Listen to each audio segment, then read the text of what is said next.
All right. Hi, today I'm here with Rick McCarthy, who is a therapist in California. And Rick, you got in touch with me recently and shared some correspondence that you've had with the California Association for Marriage and Family Therapists, CAMFT, I think. Yes.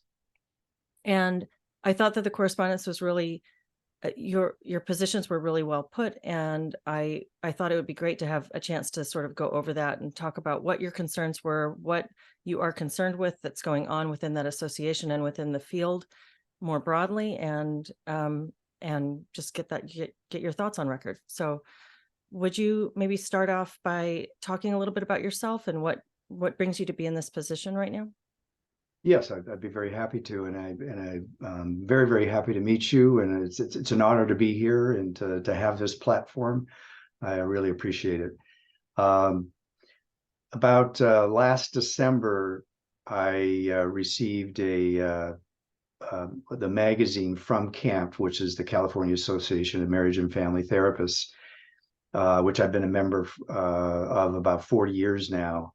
And we get this magazine. It's sort of like a journal style magazine, once every 2-3 months.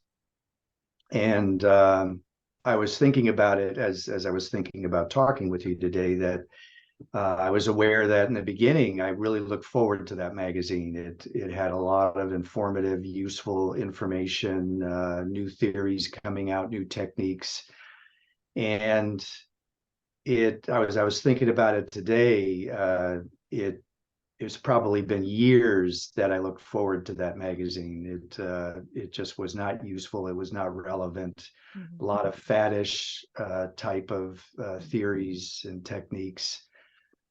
Until December's edition, which was on gender affirming care, which got my attention. I've heard bits and pieces over the years. In fact, it's interesting. I listened to a couple of your interviews, which were fascinating, and I remember you commenting on that you felt to some extent like you had your head in the sand a little bit, or weren't aware as much as you thought you could be. And boy, that was me as well. Since I got out of academia and I was working with the Board of Behavioral Sciences for a while,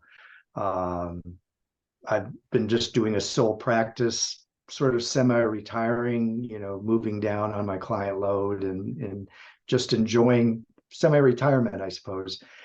But I get this magazine and I read the cover article, and I was disappointed, shocked, dismayed, angry that we had come so far, that it wasn't just like we were differing on some opinion. The author was encouraging malpractice and harmful techniques with especially children, and that was the key thing. I can see. I've had a lot of clients over the years that have gone to various charlatans or therapists for various reasons, and that's up to them if they think that will help them in some way. Wouldn't have been my recommendation, but they're an adult. But these are children, and so I felt compelled. I usually don't do this, but I thought, I'm going to send a letter. I got to do something. I can't just, think, well, that's terrible, and then put my head back in the sand. And so I wrote a letter. It took about 6 drafts. The first few, there's no way they would have printed it. So I always try to know my audience, and so I sent the letter out, and then kind of forgot about it until I got the next edition in the mail, and I opened it up, and lo and behold, they printed it. And I remember coming inside the house and finding my wife, and I go, "You're not going to believe this. They actually printed my letter. Isn't that great?" And it was the only letter they had in there for that edition. And so I put it down and thought, okay, I did my part, end of story, until I started to receive emails from fellow colleagues Mhm. I'm not sure how they found me, probably through Psychology Today, or which I'm on, and all in support, which confused me because over the years, as uh, liberalism has unfortunately morphed into leftism, I would have assumed I would have been blasted Mhm. with Mhm. all kinds of negative emails. I was a bigot and Mhm. Mhm. homophobe, whatever, transphobe, and but they were all positive, and except for one. There was one negative one, but it was just ad hominem attacks. It didn't Mhm. Mhm. mention anything regarding the merits of my letter. But the positive ones, that was curious, and I after I got about 5 or 6 of them, the most common theme was or phrases mentioned was common sense. It's great to hear a common sense Mhm. response to this, and talking about the bravery and courage it must have taken for me to write this. And I'm thinking, bravery and courage? Why should it take bravery and courage for me to write a letter to the editor of the Therapist? And um, but I, realizing after getting into this further that Mhm. things have really gone south, and people are afraid, obviously. Mhm. And I get it that someone just starting out in this field, such as yourself. And by the way, I'm very impressed with your courage to make lemonade out of lemons, I suppose. I mean, you did a wonderful job with that. A lot of people would have just given up, and so I really appreciate the stance you've taken and the path you've taken after all the stuff that's gone on in your education. Thank you. So I thought, okay, that's nice. Um, People are in support, but really didn't know where to go or what to do with that Mhm. uh, until the next edition that came out.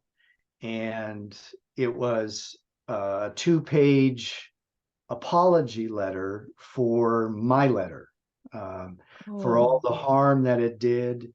They must have apologized 5 different times during the letter. Uh, wow. they never mentioned my name. Mhm. They never mentioned anything about what I exactly said or what was wrong or inaccurate, but using words like misinformation and just very, very harmful language, and they just couldn't be more sorry that somehow got past them.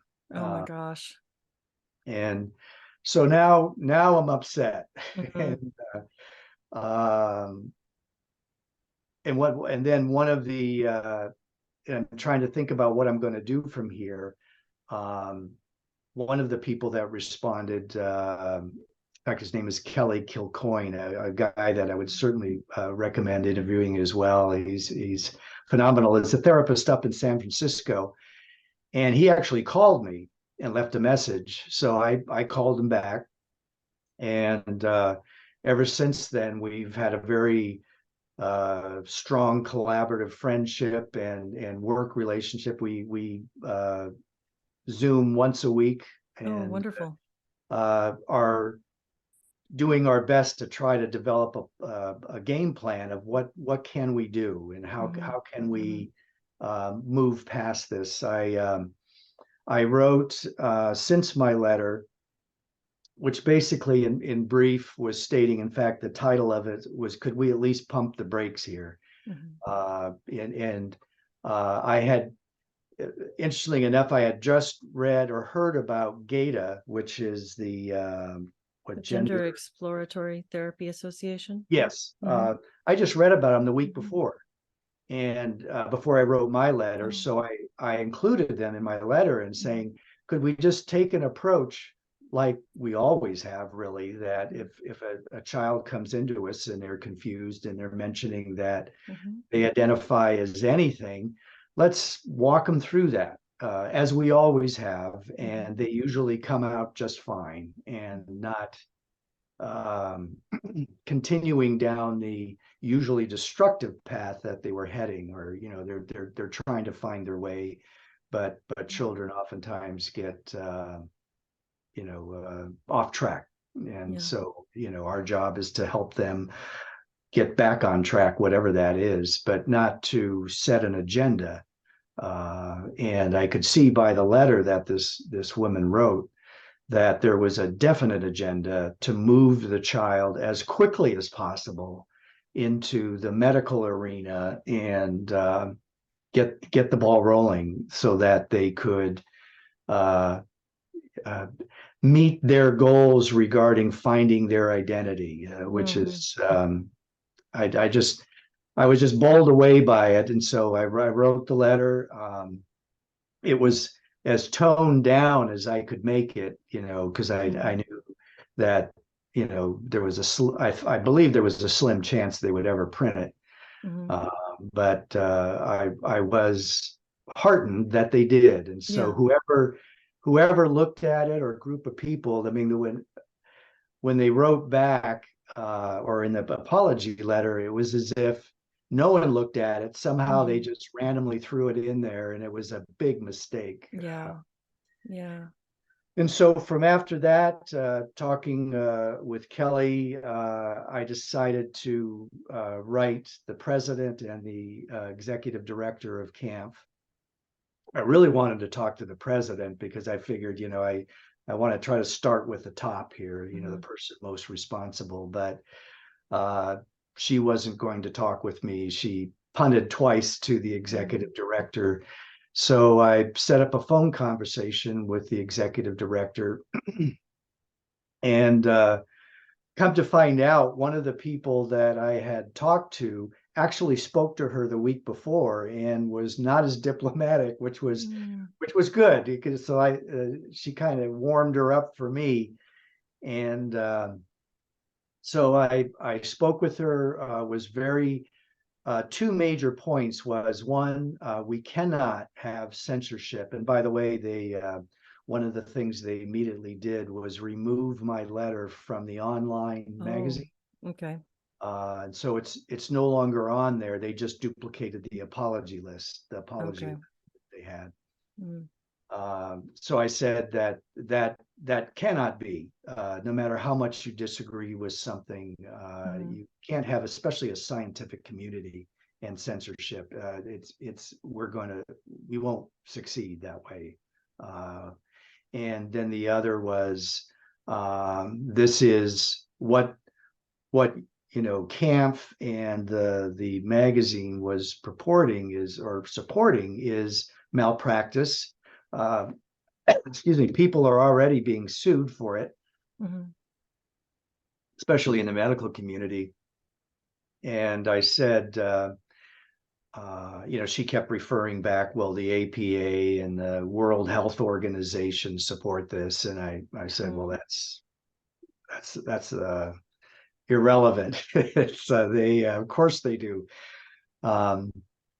But I said, this is dangerous. This is not only malpractice, it goes against everything that I and most anybody that was trained in traditional fashions would have even considered prior to a few years ago. And so I said, I strongly recommended that maybe in the next conference or beforehand, we have a forum of experts, both sides, and let's talk it out. But to say that, and as they said in the apology letter, they refer to a few times, this is settled science. This is, we don't have to have any debate on this anymore. It's settled. Okay. So that I knew where they were coming from. And so anyway, the conversation actually went fairly well. I was like, I'm surprised again, and I was hopeful. And then sent a follow-up letter a couple of weeks later, recapping what we had talked about and what my expectations were, especially that I requested that they apologize to me and the membership for censoring, because that was a huge mistake for them to do that. So she wrote a letter back about a week later, very short, basically telling me to pound sand, that We're not going to apologize. We're not going to remove the apology letter that we wrote. And if we do have any kind of forum, it'll be based on our DEI principles. So obviously that wouldn't work. And so that's where it stands now, in terms of at least my correspondence with CAMFT. So Kelly and I are back to the drawing board looking at legal recourse. It's difficult with First Amendment because, as one lawyer told me, you really have to have a government actor, for a First Amendment issue to be litigated. And so, because it is a membership organization, that makes it tough. So a lot of it too is, I think you may have even talked about as well. We probably need to look at starting from the ground up elsewhere.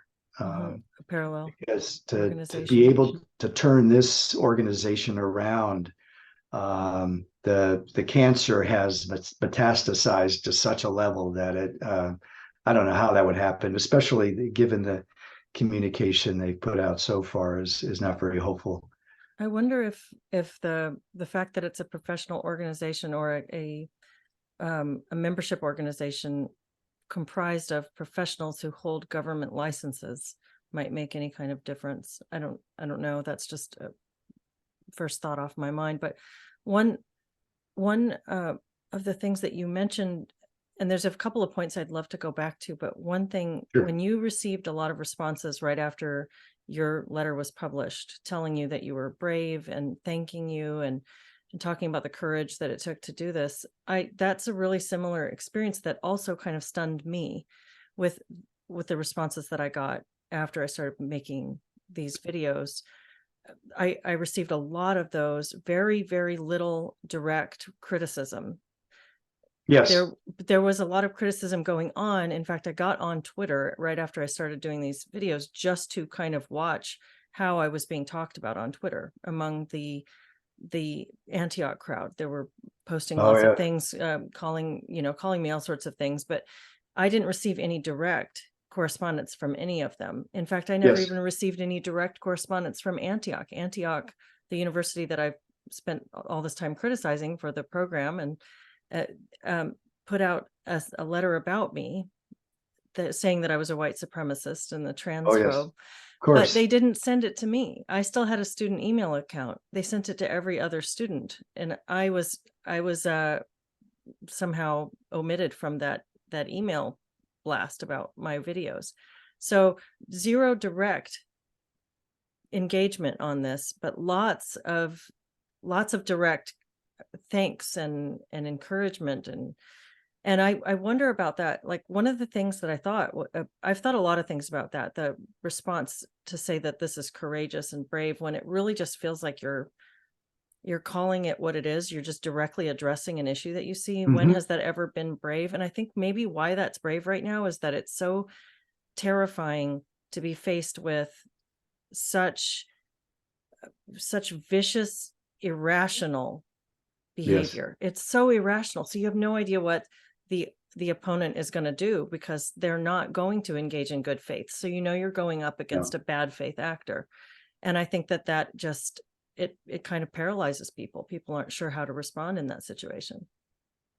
Well, yes, and I always like to periodically back up and sort of take a 30,000-foot view of what's going on, and it really illustrates the symptom of, unfortunately, communism and Marxism permeating throughout our society.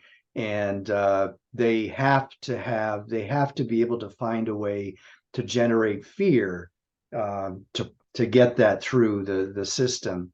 And so if they get enough people to do nothing, you've heard that saying, the only way that evil can succeed is for good people to do nothing. And so they get them to do nothing, but they're still out there. They still appreciate when somebody stands up and if you recall from your studies, that oftentimes is all it takes is a few people to start standing up, and then everyone else can feel safe enough to follow suit.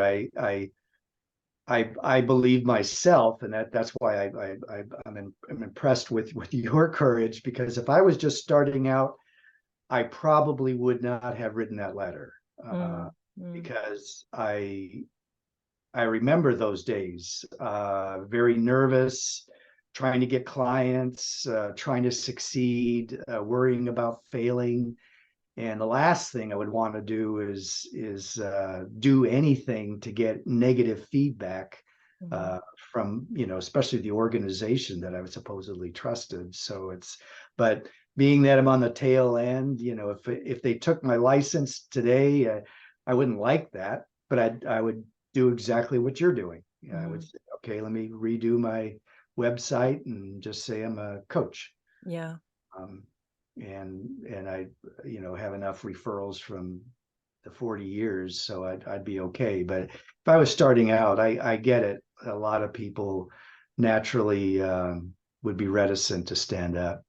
I think that's true. I think a lot of people are really worried about what they're trying to build and losing that. And I think that also that head in the sand thing you talked about, I feel like knowing where I was with that, like having some general awareness that there are shifts in the culture happening, but not having a strong sense of it. It's kind of like, I know there's something going on, but I haven't taken the time to really research it. So I'm just going to trust that it's not as bad as some people are saying, and it's probably Yes. not as good as other people are saying, but clearly these people feel strongly about it. They must know more than I do about this thing.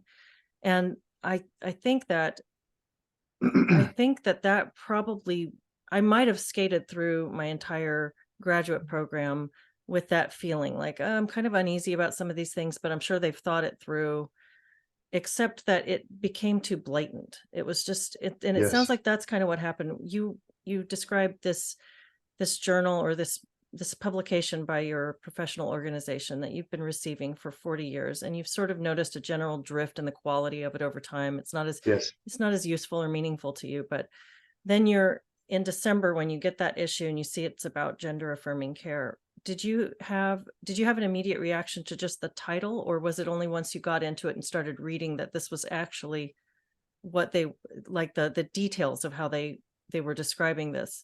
And could you go into detail a little bit about, you said that they were advocating for malpractice, but what were some of the things in that content that you found so disturbing?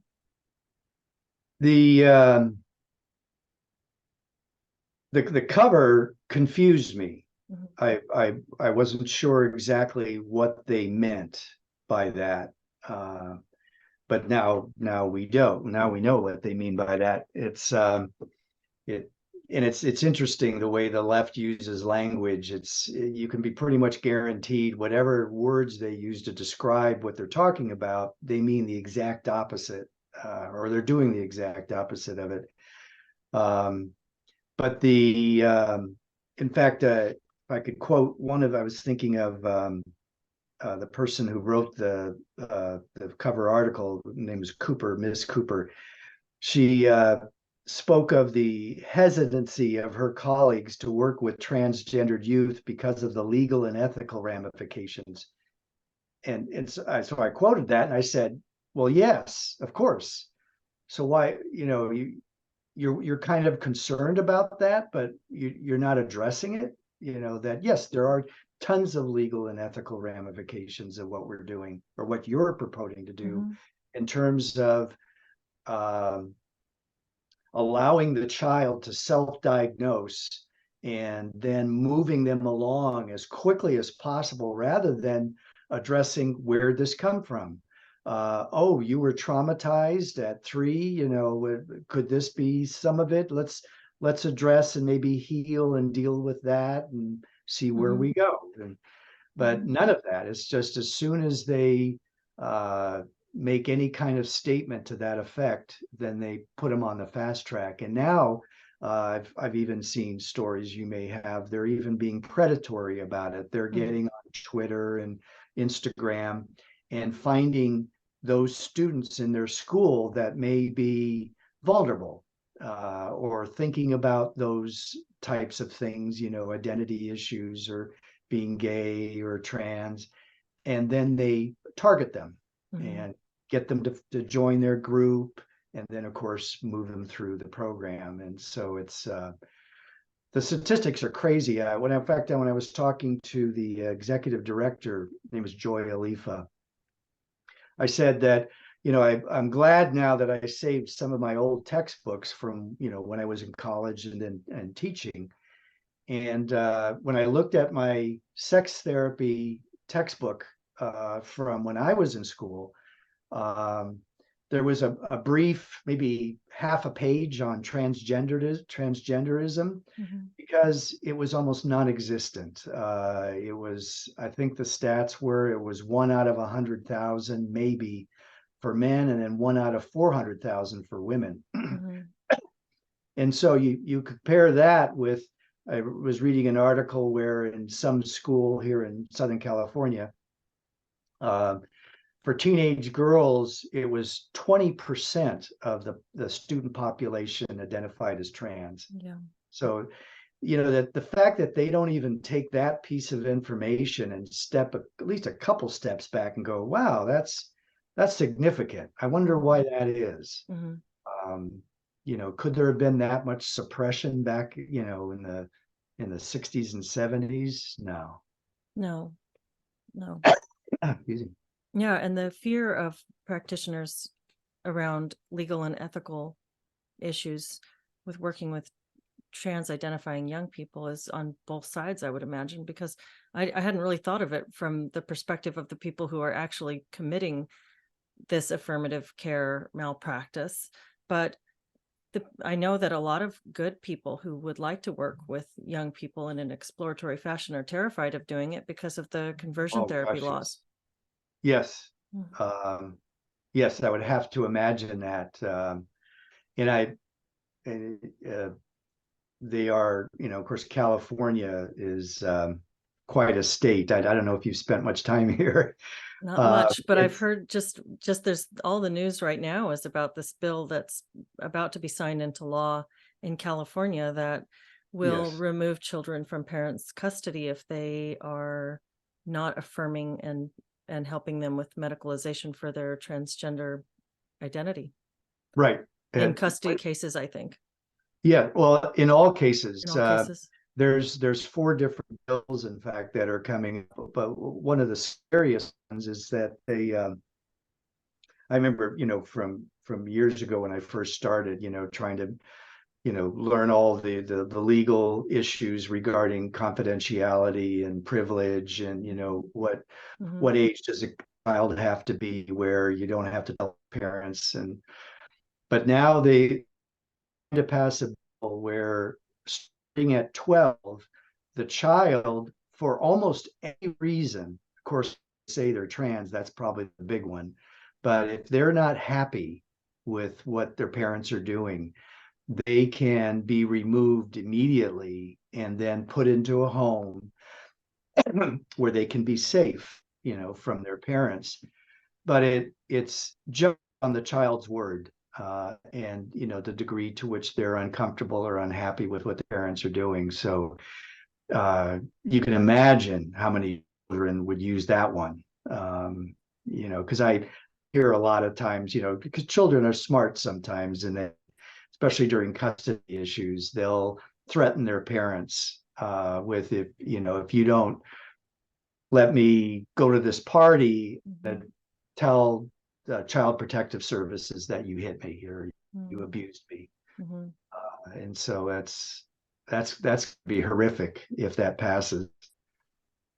Oh, it's terrifying. It's really terrifying. And it's this crazy issue where there's this social infrastructure that's set up in order to put the parent in the position of lowest authority in their child's life. Yes. You've got all of the teachers and the counselors and the doctors are going to fall on just falling in line with what their organizations are telling them to do. They're taking this affirmative line. And so if a parent is concerned about this issue, they have no social backup. absolutely not. I'm petrified if I was a parent of young children now. I would definitely move. First of all, I wouldn't wait for all that to happen. Mhm. Uh, it's hmm. We're having a little connection issue, so I hope that it's coming through okay on your side. Yes, I saw a little sign, but I can see and hear you fine. So anyway, it's at least as far as that goes, back to the 1,000-foot view. Mhm. One of the precepts of Marxism is, of course, to destroy the family unit, and they have been very effective at that. They got rid of fathers, with all the toxic masculinity and patriarchy. I can't tell you how many times I hear that in session, from my couples that I work with. Um, so they've been emasculated, and so they take the father out, which traditionally is supposed to protect the family, and so the family. I hope that we find a way to get them back on, because the nuclear family are key to any civilization, throughout history. We can't lose that. Mhm. And I agree. I think that yeah, it's really scary what's happening to undermine family cohesiveness and Mhm. parental authority. And is there any place that you have these letters online where people could go and read them sequentially? I think it would be really fascinating to be able to actually read what is this article, and then read your response, and then read their apology Oh, for yes. publishing your response. Do you have those all in one spot? Yes, I do. Okay. Okay. Um, I'm I have to apologize, not just my age, but it goes with not being very tech savvy. What would you recommend? Where do I put I that? would say Substack is a good place. Okay. Yeah, and I've got I started a Substack where I've started adding documents from my this whole Antioch journey. So I'm happy to host it for you, or if you have your own, we can link to it um under this video if you want. Okay. So, but Yes. if you have them, all the documents, and they're like PDF documents, I could put them onto my Substack and link back to you, Well, I'll whatever go you ahead prefer. and put them on, and then Okay. give you the link as Oh, well. okay. Sure. Yeah. If you put them on, that would be great. But yeah, that's a good idea. I hadn't thought of that. Yeah. Well, Um, and as you and Kelly have been working on coming up with ideas as to how to respond to this, what are your thoughts? I mean, I think that we need some kind of I agree with you that I think these institutions are so dug in right now that I don't see how we're going to turn this around within the profession itself, or within these institutions or these professional bodies. But do you see there being feasibility for some sort of alternative organization? oh, yes. And in fact, since I've been researching this since it all started, I, not only joined GATA, which is a very great organization. One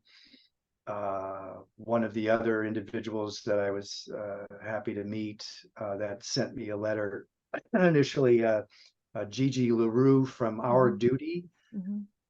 I've You're spoken familiar with with her? Gigi also. Yes, Oh, there's she's great. a Yeah. conversation with her on my channel. So Oh, great. yeah, I can Yes. refer to. She's wonderful. And so and they've been around for about 5 years. And so that was looking at them and thinking, okay, I had no idea, Mhm. that there was actually this organization that was needed 5 years ago, let alone today.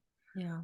Um, so it, yeah, I'd say it was two pronged. We've got to stop the bleeding, Mhm, uh, and then rebuild. But I'm not sure, other than organizations like I just mentioned, mhm, um, certainly within professional license organizations like CAMFT, mhm. new therapists or all therapists need that. I mean, that they did serve a purpose in the beginning, and it did serve the entire membership. I used to enjoy going to the conferences, and meeting people. And it was, even though I'm conservative, on the conservative side, back then it really didn't make much difference that the other person was a liberal. I mean, it was because we shared the same basic values and understanding of human nature, and differences between men and women.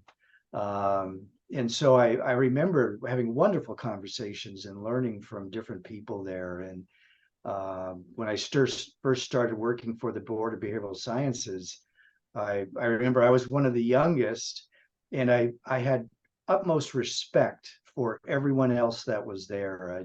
You could tell, speaking with them, that boy, if I needed therapy, I would really love to see this person, because I can tell they would be able to help me.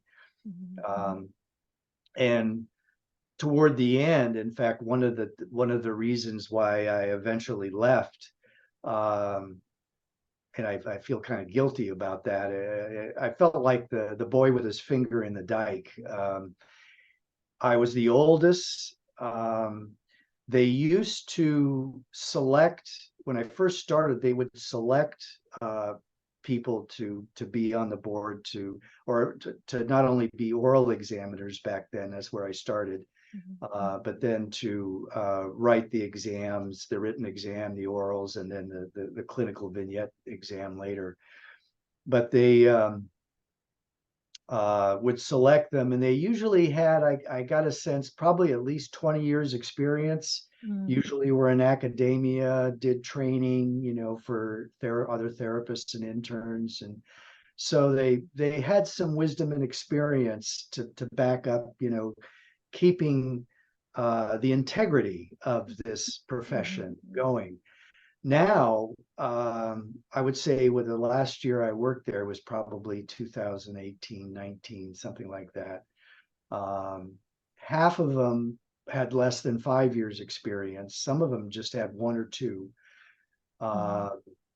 And it was strongly left leaning. And in fact, they had different phases of the exam, starting from writing the exam to the last phase, which I felt I could be most useful, was the passing score.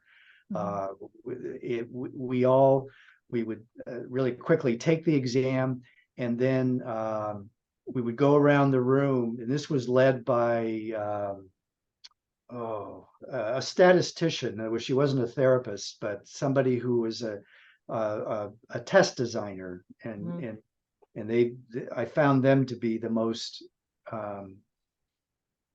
mature out of the entire group. But anyway, we would go around and we would take the test, rate each question as to how difficult we thought it was. Excuse me. And in order for the test, the sample or the question to be on the test, we had to have complete agreement within, I think, 2 points of our rating. And if any one of us was more than 2 points away, we had to explain ourselves and basically justify whether or not we thought that was too easy or too hard.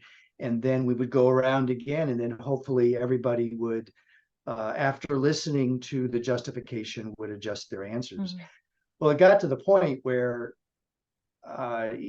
even though I consider myself a friendly person, when I would show up for these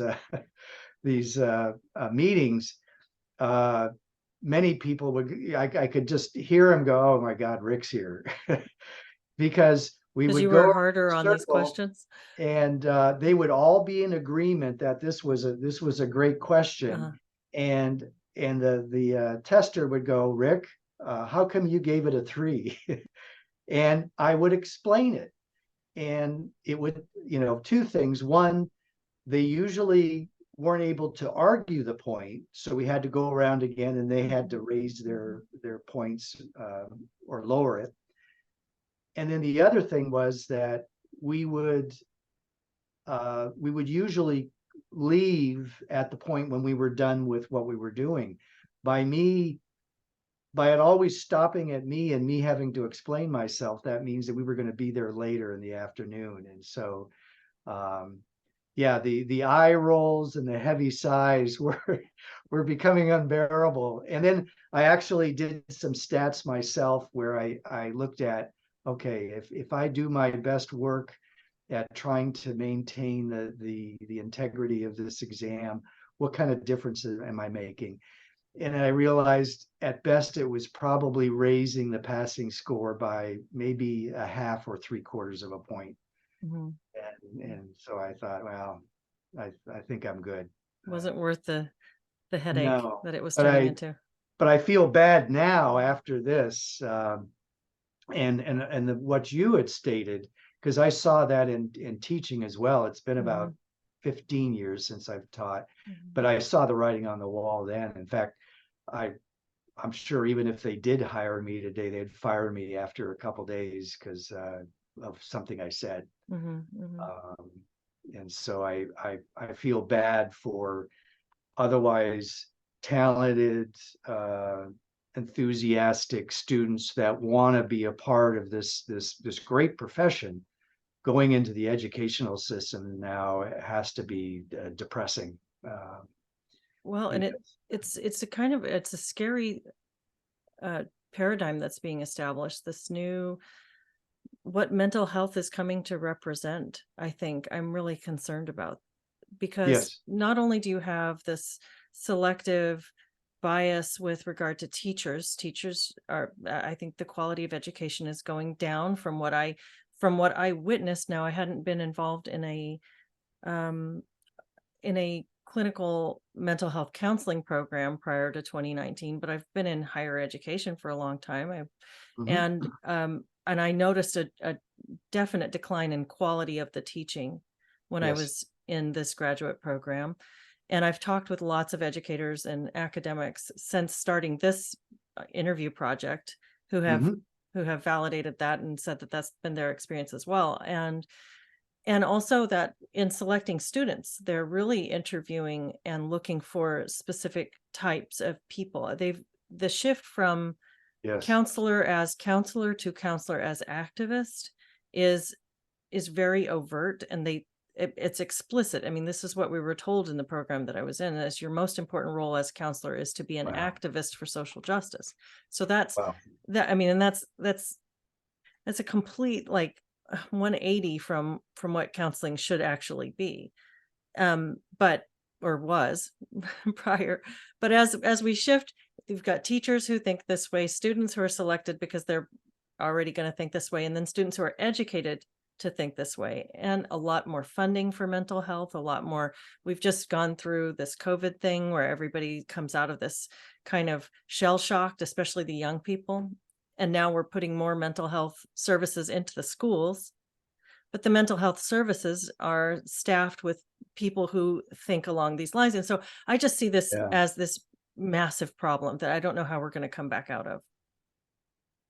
Yes, huge challenge. And it, I just had a thought, so many things are making more sense to me that didn't in the past. About 20 years, more than 20 years ago, probably, I think it was about 1999, I was teaching sex therapy, I think at Pepperdine. And I was using the standard common text that they used for that class. And they updated the edition for, I think it was around 1999. And as I was looking through it, I was shocked and surprised and confused that, first of all, they took out the chapter on child sexual abuse and molestation, which, as a general practitioner, sadly, that's about 20% of my client load that had some type of sexual trauma that we had to treat, even as adults now. And they replaced it with one on transgenderism. And even in 1999? Wow. Yes. Wow. And so you can imagine the confusion. And I'm thinking, okay, I've been practicing then for about 25 years. I've had a couple transvestites, never anybody that expressed any kind of thought or idea about changing their sex. I heard about that and studied about it. It was rare. And so I, again, in a rare moment, I wrote the publisher and the author expressing my dismay. And I said, this is the chapter on child sexual abuse was essential. In other words, for any therapist going in, working with children and or adults, because it's so common. And I said, why would you put something on gender dysphoria, a whole chapter on that, and replace it with that? Yeah. And the author actually responded and said something, gosh, I know I still have it somewhere. It said something to the effect of, well, you have a good point there. It was probably an oversight. We'll have to take a look at that at the next edition. Wow. That was it. They make these things so deliberately and intentionally. I can't imagine an oversight like that. Oh, no. That was crazy. So I just kind of scratched my head and thought, okay, well, I'm still going to teach about sexual abuse, but I don't know where they're going with this. Now I know that not only are they pushing for, not just transgenderism, but everything under the sun. They're sadly pushing for one of those categories that they, I'm sure, want to eventually add to the LGBTQ plus is paraphilia. All the paraphilias, but especially pedophilia. And so that's another shocker that over the years I'm thinking, okay, what are we going to do about this? We can't let this happen. Yeah, my human sexuality class in graduate school was, I still don't know what to think of that. It was just, everything is on the table. It was a normalization of all kink.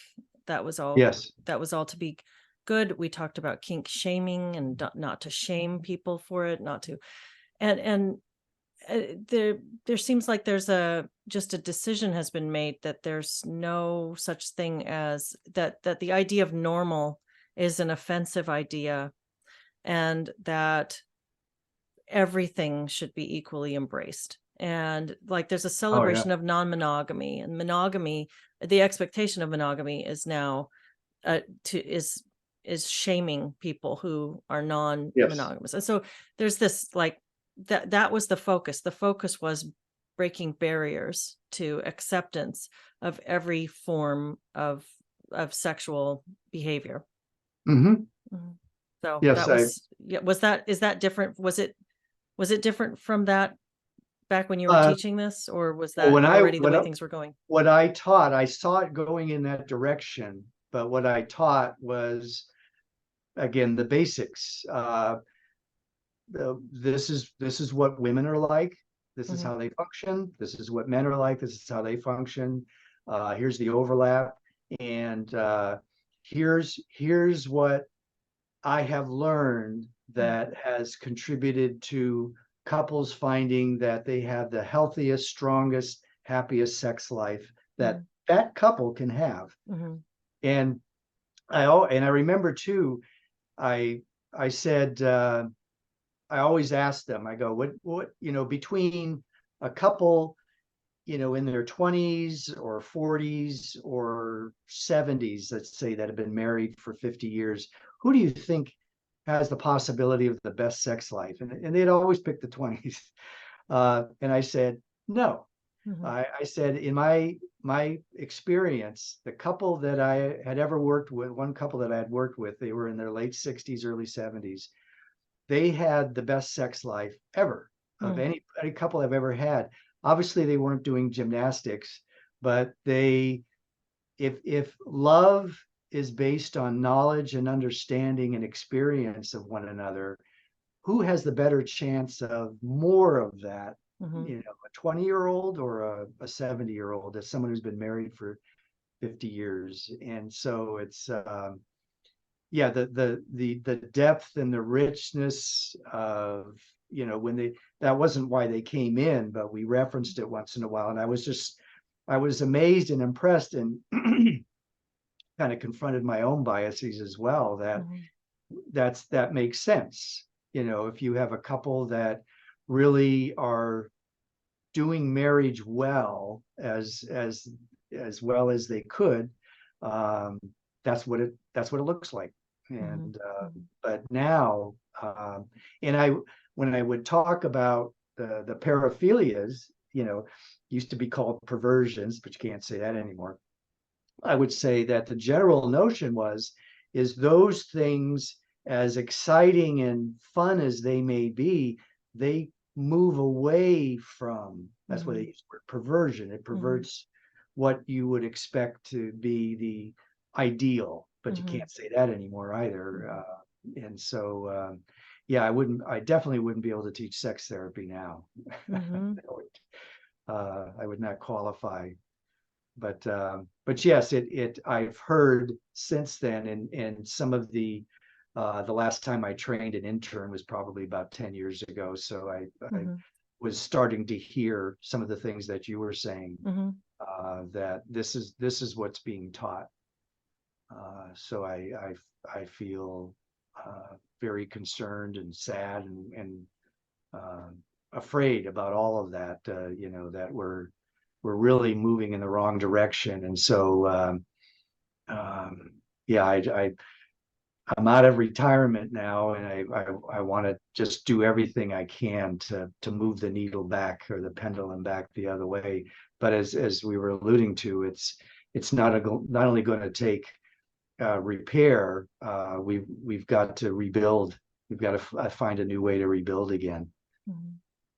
And in the midst of all this, with this being the lay of the land right now, what do you say to people who are looking for support around these issues? I get, I guess, I don't know how many, I get a ton of email from parents whose kids are struggling, or who are struggling with their child who is gender dysphoric or trans identified, and they don't have any support.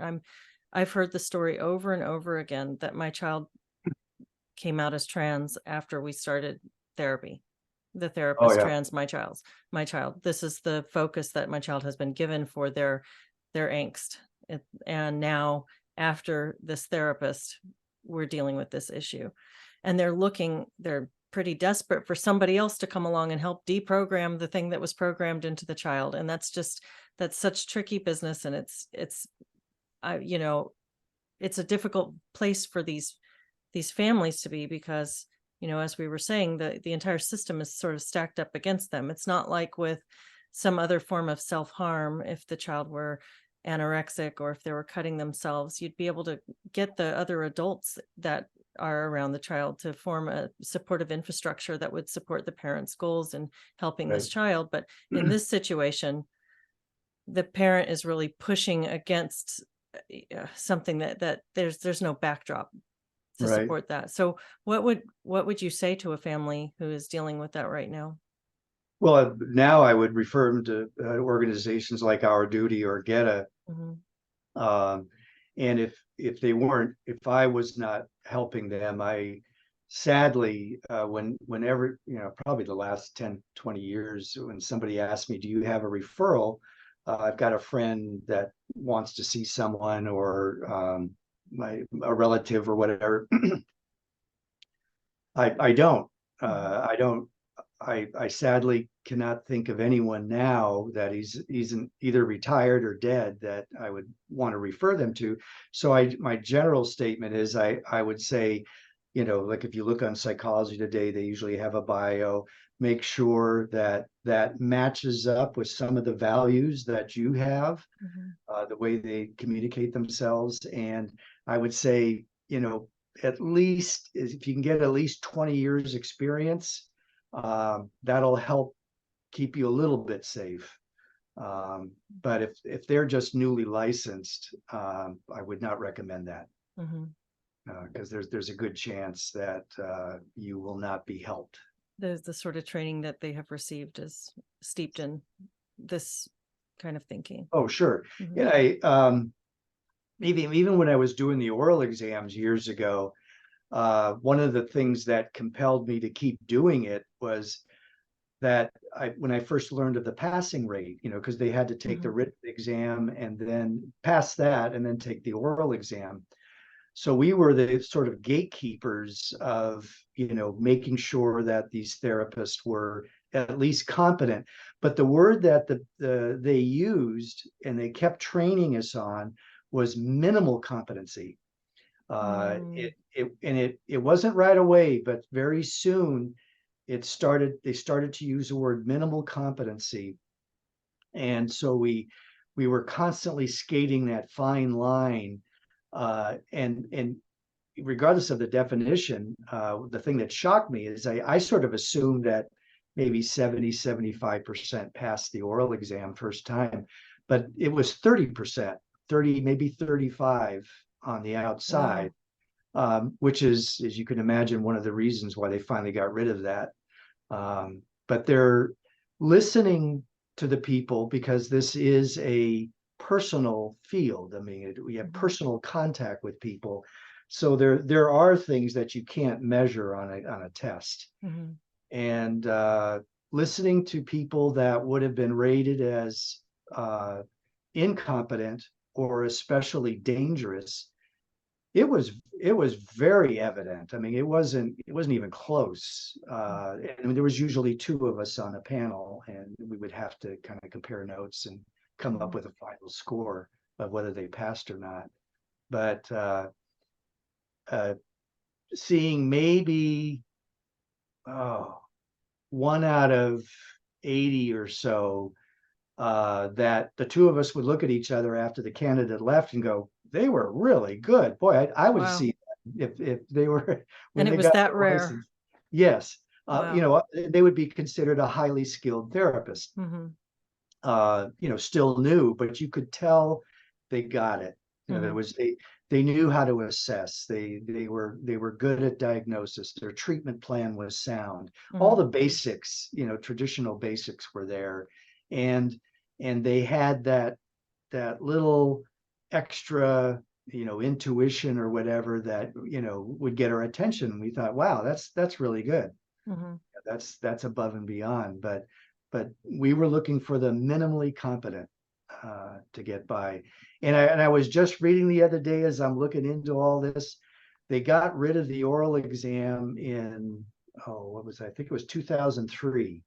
And one of the reasons that they stated was there was a shortage of therapists, and we need more therapists. Okay. And I'm thinking, okay, that's a non sequitur. I Yeah. mean, okay, we're short of therapists. Let's work on that. But Mhm. Mhm. to get to get rid of the oral exam would mean that we were going to instantly allow uh, candidates that were not qualified. Mhm. Mhm. And that was depressing.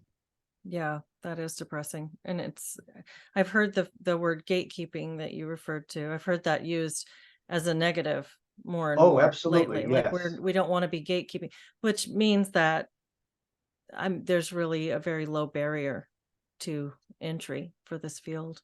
Absolutely. The first time I heard one of my colleagues on the board of behavioral examiners before I left, uh, probably licensed a few years, and she was commenting on my constantly bringing up, rating these questions as too low. And she used the word, she goes, some of these people, these candidates out here, they deserve to be licensed. And I remember looking at her and I said, deserve? I don't get that. Yeah. What do you mean deserve? It's they're not qualified, Yeah. and so I didn't want to get into an argument, but it shocked me that she would say that, just by the fact that they've studied and they maybe have taken the test a couple times, Mhm. they deserve to pass. So it's about what that individual's need is, not their fit for the profession and for the clients that they'll No, see. Yeah. no, it's about, again, equity, Mhm. that's which is so destructive. And are you currently seeing clients still? Yes, um, probably I average around maybe 15 or so, Mhm. something like that. Mhm. and I kind of like it that way, semi-retired, and spend more time in the garden or at the beach. Or I'm down here in San Clemente, California, But it's which beautiful. is, yes, it is, and it's. We were thinking of moving out of state, but it's probably one of the last um, purple bubbles in California that is relatively sane. So we're hoping we can stay here, or at least this city retains its integrity. But Hopefully there'll be some more movement of that. I can't imagine that there's not coming some sort of reckoning in California as more and more people are feeling the Overton window shifting and pushing them out of. Well, you would think so, but a word I sometimes use is the phrase is ideology uber alles. That when you see companies like Bud Light or Disney losing billions of dollars, one would rationally think, okay, they're going to back up on that one. They'll definitely fix that one. No, they double down. Yes, and most people scratch their head and they go, I don't get it. Why would somebody do that? To commit, business suicide like that. It's because the ideology is the most important thing. Well, it's a strange time. Thank you for taking the time to talk about this with me. And where can people find you? Do you have a website you want to give out, or are you on any social media? Okay. Yeah, it's back to that. Reminds me of my age again. I've been struggling over the years to write a book, but I think I've completely given up on it. I even contacted a consultant a few years ago, and one of the first questions she asked me, she goes, "So, what's your social media platform like?" And my response was, "What?" I don't have. I have a website, and I think I sent my website to you in my last email. I'll include that underneath, but for people who might Oh, just okay. be listening, if we say it out loud, that's sure. It's Rick McCarthy MFT.com. Okay. And that's right now. That's about, unless they give me a phone call, that's the only way they can contact me. Well, I hear you on social media. I've just recently been tinkering around with Twitter for the past several months. It's interesting, and it's another way to connect with people. But I generally tend to think that some of how we use the internet is part of the problem.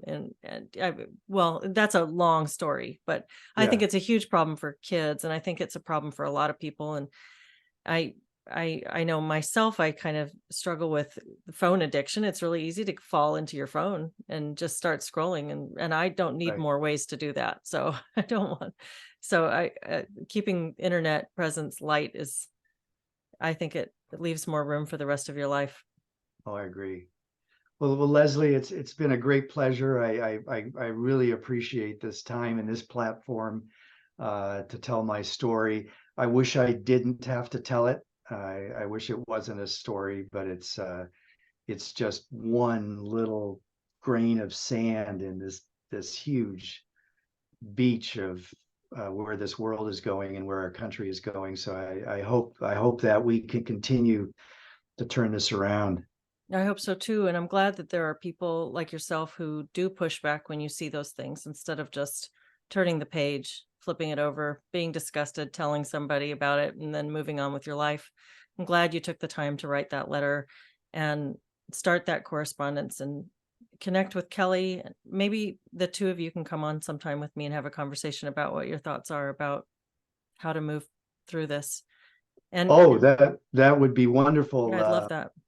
Yes, and especially from the male perspective, because he was in school about 15 years ago, so he felt the effects of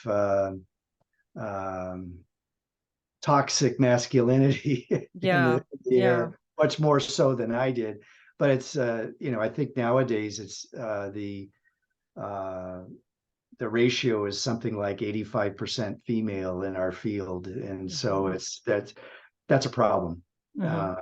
And I would say so. there's I think males do have something to offer in this regard. So, but yeah, that would be wonderful. And that's a whole nother discussion that I think would be Yes. interesting to have as well. But and in the meantime, I will, if when you send me either the PDFs or a link to where you decide to host them, I'll put that out too. So I'll make sure that when this video goes up, there's a link that people can follow if they want to read those letters and that train of correspondence that you discussed here. Okay. And So how do I gain access to when the video goes up? I mean, I'll send you a link to it as well. So oh, okay, here, great. Yeah, yeah. So I'll go ahead and stop the recording now and we can chat for just a second. sure. Thank you Thank very you much, again. Rick. It's been a pleasure to speak with you. You're very welcome.